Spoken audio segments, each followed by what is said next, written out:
సంశ్లేషాక్షరాలు, సంశ్లేషాక్షర పదాలు.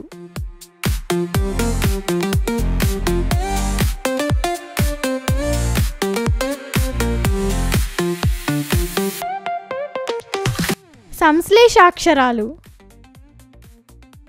ఒక హల్లుకు 2 లేదా అంతకంటే ఎక్కువ వేరువేరు హల్లులు ఒత్తులుగా చేరితే వాటిని సంశ్లేషాక్షరాలని అంటారు. అంటే 2 లేదా అంతకంటే ఎక్కువ వేరువేరు హల్లుల మీద ఆ శబ్దం వస్తుంది.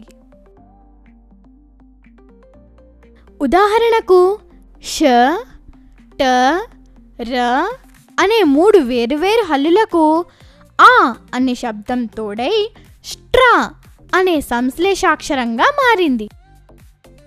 ర, ధ, య, ఆ, ర్ధ్యా. ఇక్కడ స్ట్రా, ర్ధ్యా అనేవి సంశ్లేషాక్షరాలు. సంశ్లేషాక్షర పదాలు. సంశ్లేషాక్షరాలు కలిగిన పదాలను సంశ్లేషాక్షర పదాలని అంటాము.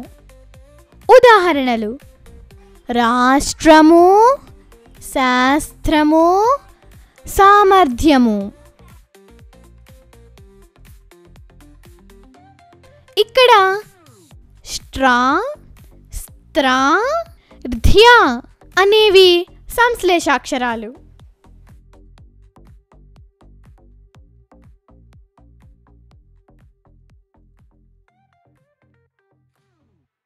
సంశ్లేషాక్షర పదాలు.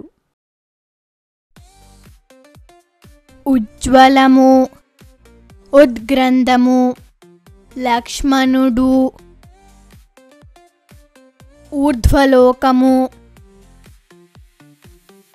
వర్జ్యము, శాస్త్రము, నిష్క్రమణ, స్వాతంత్ర్యము,